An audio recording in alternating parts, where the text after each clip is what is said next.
Hello everybody and welcome to today's video where we talk about 5 games that I think all game developers should play. Of course, there are hundreds of classic video games that you all should play, but in today's video I'm just going to be focusing on 5 specific games that were made by smaller teams that really taught me a lot about game development and some of the considerations that I should be making when I'm developing games. So I know as a game developer your time is precious, so I did keep that in mind when I was compiling this list.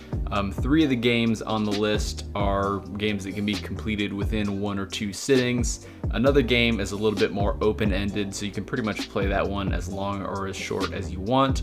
And then the last game is a little bit longer, but you really only need to play it for a few hours to kind of understand why it is so great. I've also included one bonus game at the end of this video, which is made by a much larger team and is something that you don't necessarily need to play, but it's something that you should certainly be paying attention to if you aren't already. And down in the description right below those like and subscribe buttons, I've included some handy links so you can pick up these games for yourself. Now I only mention that because I think that these games really need to be experienced by playing them. Simply watching some gameplay is not going to be good enough because of how important discovery of the game's mechanics are to the game itself. One interesting thing I noticed when I was putting together this list of games is that none of these games really tell you anything about what the game is or how it works. And I think that is a key reason of why I think that these games are so great and why they resonated with me so much. So keep that in mind as you're playing through these games yourself.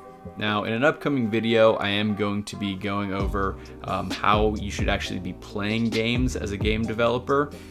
Just kind of talking about some different strategies about how you can kind of analyze things that are going on in the game and use that knowledge to improve the games that you're creating. So make sure you stay tuned for that video. Alright, so now let's get into the list of the 5 games that I think all game developers should play. Of course, if you have any games that you think game developers should play, definitely leave those down in the comment section below. Now, the first game that I think all game developers should play is The Witness. Now, The Witness is one of my favorite games of all time.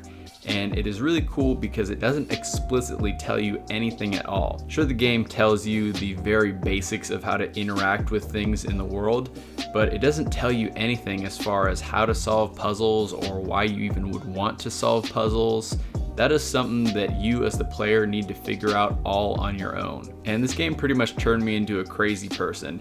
It had me taking out sheets of paper and I was writing out all kinds of notes, trying to figure out how to solve all different kinds of puzzles. I remember this game came out when I was in college and I would actually draw out some of these puzzles on a piece of paper before I went to class, so that in class I would actually try and be like solving these puzzles of The Witness. And it's just one of those games where when I wasn't playing the game, I was always thinking about the game. And that's something that you as a designer should really want to be striving for. You want people to be always thinking about your game even if they're not playing it. Now, the second game that I think all game developers should play is a game called Inside. Now, Inside is a 2D or 2.5D puzzle platformer, and this is another one of those games where the game doesn't tell you anything about what your objective is or how to accomplish that objective. It's something that you have to figure out all on your own. And one of the really cool things about it is, everything is a puzzle. Every time you get stuck or every problem that you run into is completely solvable with something in the world. And as the player, it's your job to figure out how to interact with those things in the world to accomplish said goals. And it is incredibly satisfying when you end up solving the puzzle. Now, I didn't really realize that everything was kind of like a puzzle when I first played this game. And at a couple points I got stuck and actually looked up the solution to them. And I got really mad at myself because after I saw the solution, I realized that it was a problem that I was able to solve with everything in front of me, but I just wasn't trying the correct things. So I highly recommend, if you do decide to play this game, don't look up any walkthroughs or solutions or anything like that. That's just going to kind of ruin the point of this game. Just go in blind and see if you can figure out everything on your own, because I promise everything is solvable. Also, this game has a really simple and beautiful art style. I think the animation in it is fantastic. One interesting thing about this game is that it has unique death animations for like pretty much everything in the world. I may be misremembering this, but I think I read somewhere that this game has like 67 different unique death animations. And I know it sounds kind of messed up, but I kind of tried to die on pretty much like every puzzle to see those unique death animations, because they're pretty cool, even though it's basically this little boy getting killed or whatever. And the end of that game is just completely bonkers. I don't even know what to say about it. Anyways, just go play Inside. It's a fantastic game. All right, now the third game that I think all game developers should play is a game called Minit. It's spelled M-I-N-I-T. And it's a really unique concept. It's basically just a top-down adventure game, you know, similar to the old 2D Legend of Zelda type games. But the twist here is that you die after every 60 seconds. So pretty much like you wake up in your house, then you go outside and you see the timers counting down, you know, 60, 59, 58. And then when it goes all the way down to 0, then you die and then you wake up back in your house. So you pretty much only have 60 seconds to go out and an adventure and accomplish what you need to. You know, you search for more items and you talk to different people to find out things about the world, and then you know you can't kind of continue your adventure. But it is a really cool twist because you are limited by this 60 seconds, which will warp you back to your home base every time that 60-second counter is reached. Now, I don't know this for certain, but I'm willing to bet that a game like this came out of a game jam. This just seems like the total unique and fun idea that would be made in a game jam. So definitely make sure you're participating in game jams so you can maybe come across a gem like Minit. Also, I think Minit is really cool because it is a 1-bit art style. Everything is just black or white.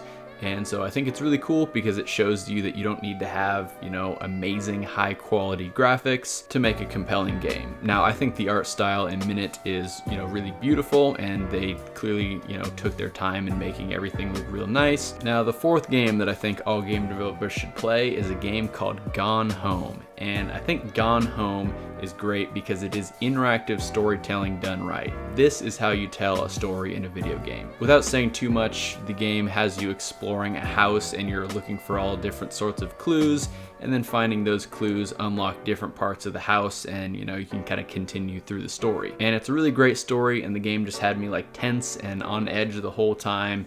And I think that is really freaking cool. One of the cool things about Gone Home is that it has really great level design.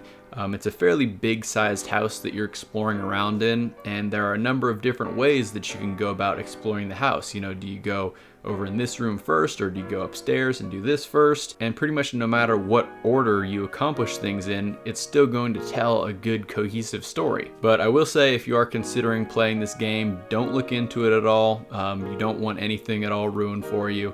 Just literally pick up the game and go in completely blind. That's the way I did it, and I would totally recommend that you do the same. Now, in my opinion, the proper way to experience this game is just alone in a dark room with some headphones in.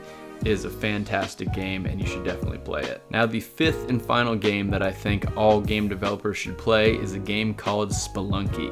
And Spelunky is one of these games that kind of started this whole random generation roguelike trend. And it's a 2D platformer where literally everything wants to kill you, and you're gonna die very, very many times. But the thing you realize after playing this game for a little while is that every time you die, it's your fault. It's never the game's fault, it's always you as the player. And I think that just goes to show how robust this game is. One cool thing that I like about it is that pretty much everything in the world is predictable. You can interact with things in, you know, pretty much the same way. You can pick things up, you can throw things. Sure, things have different properties, and that adds a little bit more dynamic to it, so you can kind of combine things in different unique ways. And some of these things were never even anticipated by the game's designer Derek Yu. And you can read more about that in the Boss Fights book on Spelunky, written by the game's designer Derek Yu, which I think is a fantastic book that you should read anyways. But I do think this game gives you an incredible sense of satisfaction when you actually are able to survive through a level with everything wanting to kill you, and that just combined with this random generation leads to an amazing and addicting gameplay loop that'll just have you wanting to play this game for hours on end. Alright, so those are my 5 games that I think all game developers should play. Now, as promised, I do have one additional bonus game, which again is something that was made by a much larger team, and it's something that I don't think you need to necessarily play. You know, maybe play it for a little bit to kind of understand it, but I really think that you as a game developer should be paying attention to it, because this game does so many things just right. And of course, that game is Fortnite. Now, Fortnite is pretty incredible with what it's done. It started out as this player versus environment type game where you kind of build these things and you're like shooting zombies or whatever. But then when the whole battle royale craze started with PUBG, Fortnite pivoted and they said, you know, hey, let's make our own battle royale type game. And I don't think anyone thought it was going to be as big as it ended up being. This game totally lit the world on fire. And not only was it good right out the gate, but they just kept making it better and better and better and better. They're always listening to their audience. They're always making improvements, and they never fail to figure out how to build the hype for their games. You know, every time a new season or new updates to the game are announced, people are always talking about this game, and it's continually drawing players back into the game or even getting new players into the game for the first time. So Fortnite, in my opinion, is how you do a games as a service game correctly. Now, I don't think as a small developer making their first game that you should be making a games as a service type game. I think that is a much too big of a project for someone to take on for one of their first projects. But if you can kind of look at what they're doing and look at how they're building hype, a lot of those same tactics can be applied to any other game. But anyways, those are the top games that I think all game developers should play, and a little bonus of Fortnite in there for you, of course. Remember, stay tuned to the channel because I am going to be releasing another video shortly on how you should effectively play games to get the most out of them and be able to improve your games that you're creating. And of course, don't forget to let me know down in the comment section below what are the games that you think all game developers should play. But anyways, I hope you have a fantastic rest of your day, and I'll see you in the next one.